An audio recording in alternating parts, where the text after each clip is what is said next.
Good morning, everybody. Welcome to a new vlog. I'm in my car before work. I got here like half an hour early. I just wanted to give y'all a quick update on what I've been listening to as I go to and from work. I've been reading Into Thin Air by Jon Krakauer, which is about him climbing Everest. This is why I'm not gonna be a journalist, because they make you do things like climbing freaking Mount Everest.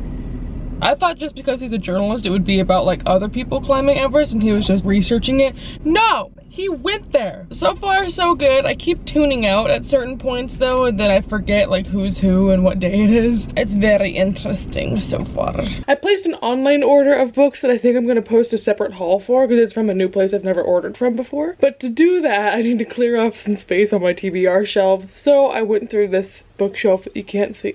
I have a camera I can show you. This is my TBR shelf. I went through it last night to clear out space for new books coming in. I just want to show you real quick what stuff is going. After intense deliberation, I decided to get rid of my Legend series by Marie Lu. I never really was on the hype train with these books when they came out, but they were one of the first YA series that I read. Still, I don't think I'm gonna reread them. Therefore, I'm also gonna get rid of the graphic novels. Another series I'm getting rid of is The Summer I Turned Pretty by Jenny Han, which is one that I loved when I was like 17, but I've seen recently some screenshots that aren't so cute. I have this graphic novel called Low that I tried to read, and it was so complicated and hard to understand what is going on. I couldn't figure it out, so I DNF'd that. I'm gonna get rid of it. James Baldwin, Go Tell It on the Mountain. Being realistic, I'm probably never gonna get to it. And that's the same story with a couple other classics I have, like The Pearl by John Steinbeck, The Waves by Virginia Woolf. There's just other books by these authors that I'd rather read first. The Color Purple, which I tried to read and just couldn't. The Paris Wife by Paula McLean. You really have no interest in reading it anymore. The Emerald Mile by Kevin Fedarko. It's just huge and it's not necessarily something I'm interested in. Here on Earth by Alice Hoffman. Could care less. It Gets Worse by Shane Dawson. Really didn't like his first book and this one's not on audio. The Empathy Exams by Leslie Jameson. It just sounded too scientific, and again, it's not on audiobook, so I think I'd get bored reading it. The Help by Catherine Stockett. I'm probably never gonna read this. The Gargoyle by Andrew Davidson. Lost Interest. Quiet by Susan Cain. This is a book about introverts that I thought would be really cool, but it's written from the perspective of, did you know that introverts can be successful? I'm just like, yes.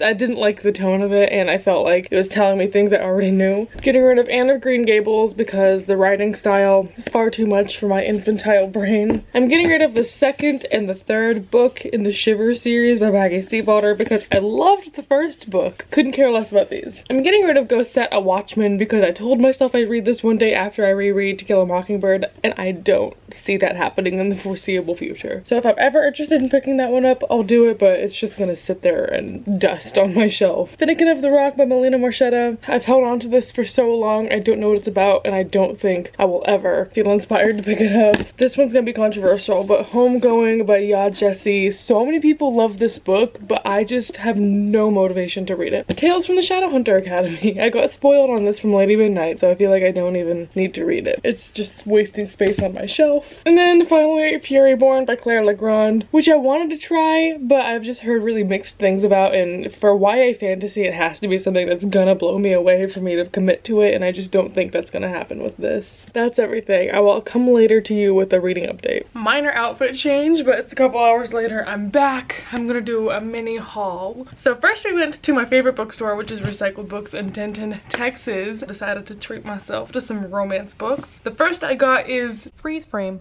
Let me just say that I was bamboozled because I had previously ordered this book online, but the order hadn't arrived yet, so I just bought a copy of a book I've already bought. I love myself. Tessa Dare's book, When a Scot Ties the Knot. This is the third book in a historical romance series. This one has a main character with anxiety, so I've always wanted to pick this one up. Then I found A Princess in Theory by Alyssa Cole, which is about two black main characters. I've also heard good things about this one, and I love a good royal romance. Then I went to Barnes & Noble. Hefty shout out to the girl who checked me out, who said she watches my videos. I love you, you're gorgeous. I really didn't mean to buy this, but it was there. I saw a copy of Shatter Me on the shelf and I was like, cool, I've read that. But this one has Destroy Me in it, and I don't have a paperback with Destroy Me in it. Here's the thing, I have Shatter Me paperback in my box set that I lend out to friends who read the series for the first time, and I'm gonna replace that paperback of Shatter Me me with this one because this one has the novella, so I can force my friends to read it. And yeah, this has the new author's note she has in the beginning that making me cry. And then I also picked up the book I'm currently reading, which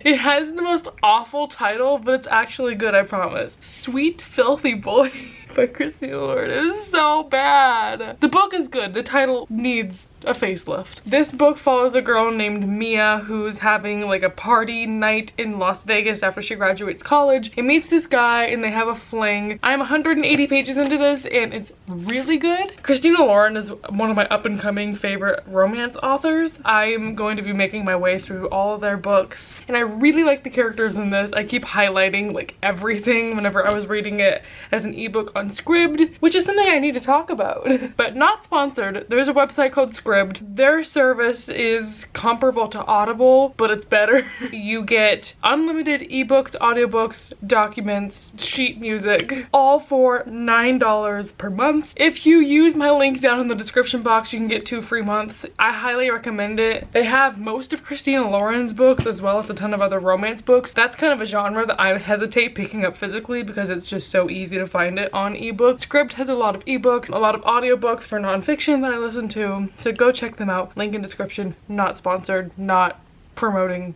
I mean, I'm promoting them, but they're not telling me to promote them. Okay, so like I said, I'm currently reading this. I've also finished some books, so I'm gonna update y'all on what that was. I finished Into Thin Air, which is the audiobook I was listening to about hiking Everest. I really enjoyed my time listening to it. 16 people died on the descent, and it was this exploration of what went wrong. So it was a very entertaining listen and informative, but never boring. My only issue with it is that there were like 30 people that were on this expedition with him.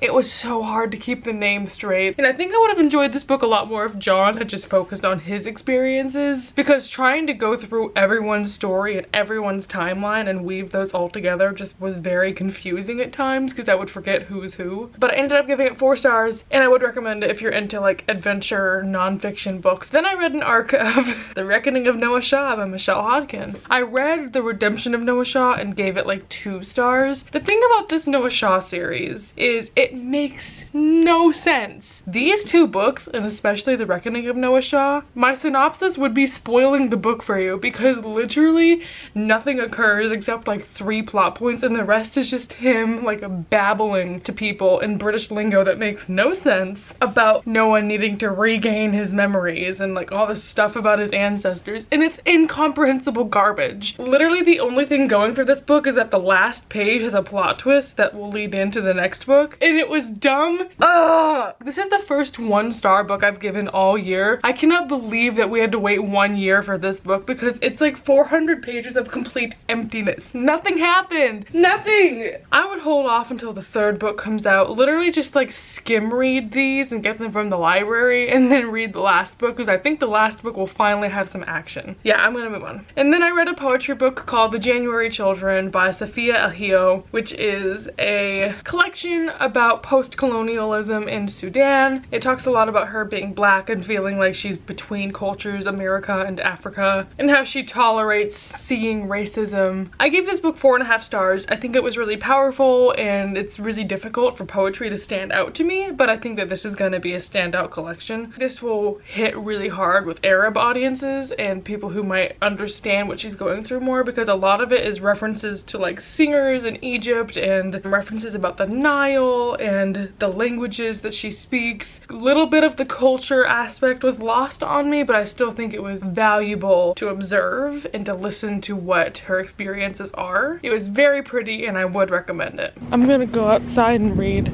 because I'm from Texas. She taught me to yodel, yodel, yodel, yodel, yodel. Beautiful.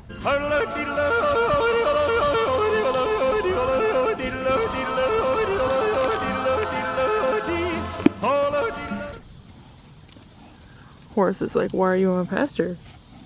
It's my book. Okay, bye. She's like, I almost died. Oh, great. Okay, I just lost my place. Cool. I'm about to lose sunlight, but that was a good fun time. I've got bitten by so many ants. Sir, you weren't invited. And you, sir, did not receive an invite. Apparently, horses don't know what to make of it when you're in their swamp, because Ollie just saw me and hightailed it around the pasture in a panic. Ollie! It's okay. It's pony dinner time. Pretty boy. Get your snacks. Oh yeah. Hi Coda. You're so pretty. What you doing back there? Are you hiding? Mood. Okay, friendos, I just got home from work. It is Monday, August 6th. I finished Sweet Filthy Boy, but I can't say that title. It's so bad. Change the title and the cover. Please, I'm begging you, Simon & Schuster. Here's the thing. The cover and title are so embarrassing and make you think it's gonna be some like ultra macho dude book where he's just like, I don't even know. But it's not. It's really good. It's about a girl who meets a guy at a one-night stand in Vegas, and then he ends up being like, hey, I am from the France. Would you like to come over to my house in the France for the summer? And she says, yeah. This book, the romance is so cute. The guy is so sweet and so conscientious of his words and his actions, like most guys aren't in romance books. Christina Lauren books make me think that guys might not be that bad. Overall, this book was really well done. I think it's my second favorite from her behind Josh and Hazel. I just give it 4.5 stars because there's some plot elements that I just don't favor. So it's like a personal preference. It was really, really good, but there were bits of it that I was just like, bleh. I don't know if that makes any sense at all, but it was inspiring. As I was reading this, I opened up Duolingo to learn French. So not to brag, but she's sweet. Une femme. I gave that 4.5 stars, would recommend it. I want to continue the series. This morning I needed to begin a new audiobook, so I picked up Ghost Boy by Martin, I don't know how to say his last name. This is a book that was written by someone who randomly fell ill when he was in his teenage years and went into like a comatose state, and they thought he was just totally brain dead for years, but in his mind he was like alive and could sense stuff. So this is all about how he lived in his body with people thinking that he was unresponsive when he really understood everything, and that just sounds horrifying. And I'm 60 pages into this book and it is horrifying. I don't know how he made it through, and it's just such an interesting listen, so I think I'm gonna finish this definitely by the end of the week. It's just a very emosh day. I'm getting rid of the word emo and I'm gonna call it emosh. Today was my last day of work and I was emosh about it. I'm gonna keep this here, this entire clip. Because, no, I'm not. Hold on. This summer, I was an intern at American Airlines. It was heavily based in the marketing department, and I collaborated a lot with our marketing strategy team and the creative services team who does all the graphic design. And it was a lot more than I bargained for. I was really, really nervous going into it because it was so different than what I thought it was gonna be. But I really enjoyed my time there, and you've seen vlog clips of me at work with the friends that I made there. It's just so strange that, like, you get used to going to something every day and now it's gone. I have about 2 weeks off before I go back to school. I just looked out the window and there's like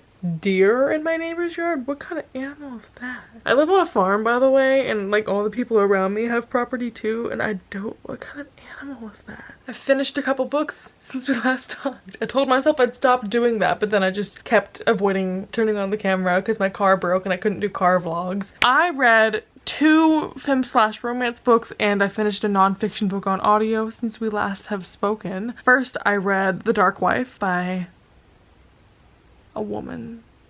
This is a Hades and Persephone retelling. If you are anything like me, you know nothing about Greek mythology, so that means nothing to you. It's not even a retelling, it's just a gender-bent love story between Persephone, who is the daughter of Zeus and this goddess. She goes and lives in the underworld with Hades, who in this version of the story is a woman. They are together alone in the underworld, getting close to one another, if you know what I mean. I thought this was a gorgeously written book. I've not read a book with such a luscious writing style in a long time.